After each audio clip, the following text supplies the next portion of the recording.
അസ്സലാമു അലൈക്കും വറഹ്മത്തുള്ളാഹി വബറകാതുഹു. എൻ്റെ പ്രിയമുള്ളവരെ, ഇന്നലെ നമ്മൾ ഏറെ വേദനപ്പെടുത്തിയ ഒരു വാർത്ത കാണാനിടയായി. മഞ്ചേരി രണ്ടത്താണിയിൽ നടന്ന ഒരു വാഹനാപകടം. അതിൽ ഇടത്തനാട്ടുകര ചേരിപ്പറമ്പ് സ്വദേശി ടി.പി. മുഹമ്മദ് റഫീഖ് മാസ്റ്റർ ആ അപകടത്തിൽ മരിക്കുകയുണ്ടായി. കേൾക്കുമ്പോൾ തന്നെ വളരെയധികം നമുക്ക് സങ്കടം തോന്നുന്ന ഒരു വാർത്തയായിരുന്നു. അവർ സഞ്ചരിച്ച കാറ് ബസ്സുമായിട്ട് കൂട്ടിയിടിച്ചിട്ടുണ്ടായ ഒരു അപകടത്തിലാണ് ആ പ്രിയപ്പെട്ട അധ്യാപകൻ മരിക്കുന്നത്.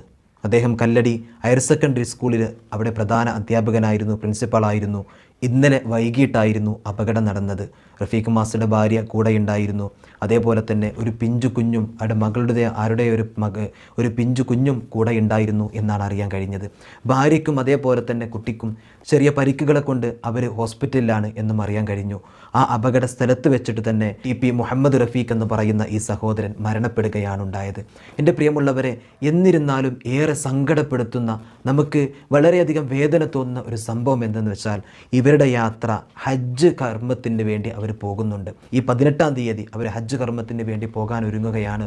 ഭാര്യയുണ്ട്, അതേപോലെ തന്നെ ഈ മാഷുമുണ്ട്. ഇവരൊക്കെ ആ പുണ്യമായ കർമ്മത്തിന് വേണ്ടിയിട്ട് ഒരുങ്ങിയവരാണ്. അതിനിടെ അത് യാത്ര പറയാൻ വേണ്ടിയിട്ട് അവിടെ ബന്ധു വീട്ടിലേക്ക് പോകുന്നതിനിടയിലാണ് ഈ അപകടമുണ്ടായത് എന്നാണ് അറിയാൻ കഴിഞ്ഞത്. ഒന്ന് ആലോചിച്ച് നോക്കൂ നിങ്ങൾ. ആ ഹജ്ജ് യാത്രയിൽ പങ്കെടുക്കാനും അതിൻ്റെ കർമ്മങ്ങളിലൂടെ നിരതരാകാനും വേണ്ടി മനസ്സുകൊണ്ടും ശരീരം കൊണ്ടും സമ്പത്ത് കൊണ്ടും എല്ലാം കൊണ്ടും ഒരുങ്ങി നിന്ന ഒരു പ്രിയപ്പെട്ട സഹോദരനാണ് ഈ റഫീഖ് എന്ന് പറയുന്ന ഈ അധ്യാപകൻ. അള്ളാഹു സുബ്ഹാനഹു തആല ഖബർ അള്ളാഹു തആല വിശാലമാക്കി കൊടുക്കട്ടെ. അള്ളാഹു സുബ്ഹാനഹു തആല സ്വർഗ്ഗം നൽകി അള്ളാഹു അനുഗ്രഹിക്കട്ടെ. ആമീൻ യാ റബ്ബൽ ആലമീൻ. എൻ്റെ പ്രിയമുള്ളവരെ, നമുക്കറിയാം പരിശുദ്ധമായ ഹജ്ജ് കർമ്മത്തിന് വേണ്ടിയിട്ട് ഒരാൾ ഒരുങ്ങി നിൽക്കാൻ, എല്ലാം കൊണ്ടും മനസ്സുകൊണ്ടും എല്ലാം കൊണ്ടും അവിടെ നിന്ന് ആത്മാർത്ഥമായിട്ട് ഒരുങ്ങി നിൽക്കാൻ, അതിൻ്റെ യാത്ര പറച്ചിലാണ്. അപ്പോഴാണ് ഈ അപകടം സംഭവിക്കുന്നത്. അങ്ങനെ ഒരു കർമ്മത്തിന് വേണ്ടി എല്ലാം ഒരുങ്ങി പൈസയെല്ലാം അടച്ച് അതിൻ്റെ വേണ്ടപ്പെട്ട കാര്യങ്ങളെല്ലാം ചെയ്ത് നിൽക്കുന്ന സമയത്ത്, ആ ഒരുങ്ങി നിൽക്കുന്ന സമയത്ത് മുത്തുനബി സല്ലല്ലാഹു അലൈഹി വസല്ലം തങ്ങൾ പഠിപ്പിച്ചിട്ടുണ്ട്, ആ വ്യക്തി ആ കർമ്മത്തിൽ ആയതുപോലെയാണ് എന്നാണ്. നിസ്കാരത്തിന് ഒരാൾ വുളൂ ചെയ്ത് നിസ്കാരത്തെ പ്രതീക്ഷിച്ചു കൊണ്ടിരിക്കുന്ന ഒരാൾ അവൻ നിസ്കാരത്തിൽ ആയതുപോലെയുള്ള പ്രതിഫലം അവനിക്കുണ്ടെന്നാണ്. എന്നാൽ ഈ പ്രിയപ്പെട്ട നമ്മുടെയൊക്കെ ഏറ്റവും വേദനിപ്പിച്ച് നമ്മിൽ നിന്ന് വിട പറഞ്ഞ ടി.പി. മുഹമ്മദ് റഫീഖ് മാസ്റ്റർ, അദ്ദേഹത്തിൻ്റെ ആ ഒരു കർമ്മത്തിൽ നിൽക്കുന്ന സമയത്താണ് അദ്ദേഹം മരണപ്പെട്ടു പോയിട്ടുള്ളത്. അള്ളാഹു സുബ്ഹാനഹു തആല അർഹമായ പരിപൂർണ മഖബൂലും മബ്റൂറായ ഹജ്ജ് ഉംറ ചെയ്ത പ്രതിഫലം അള്ളാഹു തആല അവർക്ക് കൊടുക്കട്ടെ. അള്ളാഹു തആല നൽകി അനുഗ്രഹിക്കട്ടെ. അവിടെ ഭാര്യയുണ്ട് അല്ലേ, ചെറിയ ക്ഷീണക്ക കാരണത്താൽ ഇതുമായി ബന്ധപ്പെട്ട് ഹോസ്പിറ്റലിലാണ് എന്നാണ് അറിയാൻ കഴിഞ്ഞത്. അവിടെ കൂടെ മകളുടേതോ ആരുടെ ചെറിയൊരു കുട്ടിയും ഉണ്ടായിരുന്നു എന്നൊക്കെ പറയുന്നു. എൻ്റെ പ്രിയമുള്ളവരെ, എന്നിരുന്നാലും ഏറെ സങ്കടപ്പെടുത്തിയ ഒരു വാർത്തയാണ് ഈ വാർത്ത. അള്ളാഹു തആല അവർക്ക് അർഹമായ പ്രതിഫലം അള്ളാഹു തആല കൊടുക്കട്ടെ. ആമീൻ. ആ കുടുംബത്തിൻ്റെ അവസ്ഥ ഒന്ന് ആലോചിച്ച് നോക്കൂ നിങ്ങൾ. എത്രയോ ആളുകളോട് യാത്ര പറയാൻ, ഞാൻ പോവുകയാണ്, ഹജ്ജിന് പോവുകയാണ്, ഞാൻ ഉംറയ്ക്ക് പോവുകയാണ്, എൻ്റെ ഭാര്യയുണ്ട്, എൻ്റെ ബന്ധപ്പെട്ടവരുടെ കൂടെ ഞാൻ പോവുകയാണ് എന്ന യാത്ര പറച്ചിൽ ഇത് അവസാനത്തെ ഒരു യാത്രയായി മാറി എന്നതാണ് നമ്മളെ ഏറ്റവും സങ്കടപ്പെടുത്തുന്നത്. ഓരോ കുടുംബത്തിനും ചെന്ന് യാത്ര പറഞ്ഞു, പിന്നെയും യാത്ര പറയാൻ വേണ്ടി പോകാൻ, പക്ഷേ അത് അവസാന യാത്രയായിരുന്നു, ആ പറച്ചിൽ അന്ത്യയാത്രയായിരുന്നു എന്ന് എങ്ങനെ എൻ്റെ പ്രിയമുള്ളവരെ നമുക്ക് ചിന്തിക്കാൻ കഴിഞ്ഞിരുന്നോ? അള്ളാഹു തആല അവർക്ക് സ്വർഗ്ഗം നൽകി അള്ളാഹു അനുഗ്രഹിക്കട്ടെ. ആമീൻ. ഏറെ പ്രതീക്ഷിച്ചു പരിശുദ്ധമായ മക്കയിലെത്താൻ.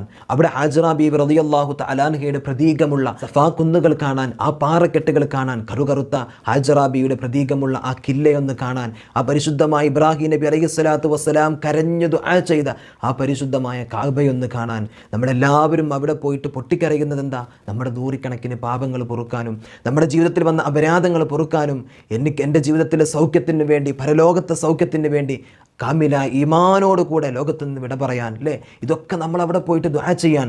എത്ര നമ്മൾ ദുനിയാവിൻ്റെ തൊലിക്കുമുകളിൽ എത്ര മോശത്തരം ചെയ്യുന്നവനാണെങ്കിലും അവൻ ആ പുണ്യമായ ഗേഹത്തിലെത്തിയാൽ അവൻ്റെ മുഖത്ത് ഒരു ഫോട്ടോ നമ്മൾ കാണുമ്പോൾ അവൻ്റെ മുഖത്ത് നമുക്കൊരു പ്രകാശം നമുക്ക് കാണാൻ കഴിയും അല്ലേ? ദുനിയാവിൽ എങ്ങനെ നടക്കുന്നവനാകട്ടെ, പടച്ചു തമ്പുരാൻ അങ്ങോട്ടൊന്ന് വിളിച്ചിട്ടുണ്ടെങ്കിൽ, റബ്ബിൻ്റെ ആ വിളിയാളം അങ്ങോട്ട് എത്തിയവൻ അവിടെ എത്തിയിട്ടുണ്ടെങ്കിൽ, ആ കഅബാലയത്തിൻ്റെ മുമ്പിലെത്തിയാൽ അല്ലേ, ആ പരിശുദ്ധമായ റൗളയുടെ മുമ്പിലെത്തിയാൽ, ഇവിടെ ദുനിയാവിൽ എങ്ങനെ നടന്നവനാണ് അവൻ്റെ മുഖത്ത് നമുക്കൊരു വല്ലാത്തൊരു ഇമ്പം നമുക്ക് കാണാൻ കഴിയും അല്ലേ? ഇതൊക്കെ പ്രതീക്ഷിച്ചുകൊണ്ട് കാത്തിരിക്കുകയായിരുന്നു നമ്മുടെ പ്രിയപ്പെട്ട സഹോദരൻ റഫീഖ് മാസ്റ്റർ. അതിൻ്റെ മുമ്പ് അള്ളാഹുവിൻ്റെ ആ ഒരു വിധി അള്ളാഹുവിലേക്ക് തിരിച്ചു കൊണ്ടുപോകലായിരുന്നു. റബ്ബ് ഇത്രയും ആയുസ് കൊടുത്തിട്ടുള്ളൂ എന്നതാണ് യാഥാർത്ഥ്യം. എൻ്റെ പ്രിയമുള്ളവരെ, നമുക്കൊന്നും നമ്മുടെ മരണം എങ്ങനെയാണെന്ന് പറയാൻ നമ്മളെ കൊണ്ട് കഴിയില്ല. അത് നല്ല സമയത്താണോ, നല്ല രീതിയിലാണോ, എങ്ങനെയാണ് മരിക്കുന്നത് എന്ന് പോലും എൻ്റെ പ്രിയമുള്ളവരെ നമുക്ക് പറയാൻ കഴിയില്ല. ഇതാണ് എൻ്റെ പ്രിയമുള്ളവരെ അവസ്ഥ. അല്ലാഹു തആല നമുക്ക് നല്ല മരണം അല്ലാഹു നമുക്ക് എല്ലാവർക്കും നൽകി അനുഗ്രഹിക്കട്ടെ. ആമീൻ. എൻ്റെ പ്രിയമുള്ളവരെ, പ്രിയപ്പെട്ട TP മുഹമ്മദ് റഫീഖ് എന്ന നമ്മുടെ സഹോദരന് വേണ്ടി നമ്മളെല്ലാവരും പ്രാർത്ഥനകളിൽ ഉൾപ്പെടുത്തണം. പുണ്യമായ മാസം കടന്നു വരികയാണല്ലോ. ഈ പുണ്യമായ മാസത്തിൽ അല്ലാഹു തആല അവർക്ക് നമുക്ക് 100% ഉറപ്പാണ്, അവർ ആ പുണ്യമായ ഹജ്ജ് കർമ്മത്തിന് വേണ്ടി ഒരുങ്ങിയവരാണ്. മനസ്സുകൊണ്ടും ശരീരം കൊണ്ടും സമ്പത്ത് കൊണ്ടും സമയം കൊണ്ടും എല്ലാം കൊണ്ടും ഒരുങ്ങി നിൽക്കുകയാണ് അല്ലേ. അതുകൊണ്ട് അല്ലാഹു തആല അതിനുള്ള അർഹമായ പ്രതിഫലം കൊടുക്കുമെന്നത് നമുക്ക് 100% ഉറപ്പാണ്. അതുകൊണ്ട് നമ്മളും നമ്മുടെ പ്രാർത്ഥനകളിലും അതേപോലെ തന്നെ നമ്മുടെ മഹല്ലത്തിലൊക്കെ പള്ളികളിലൊക്കെ നിസ്കരിക്കാനൊക്കെ വേണ്ടിയിട്ട് ഇൻഷാ അല്ലാഹ് അവരെ കൂടെ കൂട്ടണമെന്ന് നമ്മുടെ ബന്ധപ്പെട്ടവരെ അറിയിച്ച് അവർക്ക് പ്രാർത്ഥന നടത്തണമെന്നും നിസ്കാര സമയങ്ങളൊക്കെ പ്രാർത്ഥനയ്ക്ക് ഇടം കൊടുക്കണമെന്നും എൻ്റെ പ്രിയമുള്ളവരെ ഓർമ്മപ്പെടുത്തുകയാണ്. അല്ലാഹു സുബ്ഹാനഹു വ തആല നമുക്കെല്ലാവർക്കും അല്ലാഹു നല്ല മരണം അല്ലാഹു നൽകി അനുഗ്രഹിക്കട്ടെ. ജീവിതത്തിൽ അല്ലാഹു തആല ഒരുപാട് സുഹൃതങ്ങൾ ചെയ്തുകൊണ്ട് ദുനിയാവിൽ ജീവിക്കാൻ അല്ലാഹു നമുക്കെല്ലാവർക്കും തൗഫീഖ് നൽകട്ടെ. ആമീൻ. നമുക്കും അല്ലാഹു സുബ്ഹാനഹു വ തആല പരിശുദ്ധമായ ഹജ്ജ് കർമ്മം നിർവഹിക്കാൻ അല്ലാഹു തൗഫീഖ് നൽകട്ടെ. ഉംറ നിർവഹിക്കാൻ അല്ലാഹു തൗഫീഖ് നൽകട്ടെ. അല്ലാഹു സുബ്ഹാനഹു വ തആല കൊടുത്തവർക്ക് ഇനിയും അങ്ങോട്ട് പോകാനുള്ള ഭാഗ്യവും അതേപോലെ തന്നെ ഇനിയും ഒരിക്കലും കാണാത്ത, ജീവിതത്തിൽ കാണാത്ത കുറേ ആൾക്കാരുണ്ട്. അല്ലാഹു തആല അവർക്കൊക്കെ കാണാനുള്ള ഭാഗ്യം അല്ലാഹു തആല നൽകട്ടെ. ആമീൻ. അസ്സലാമു അലൈക്കും വറഹ്മത്തുള്ളാഹി വബറകാതുഹു.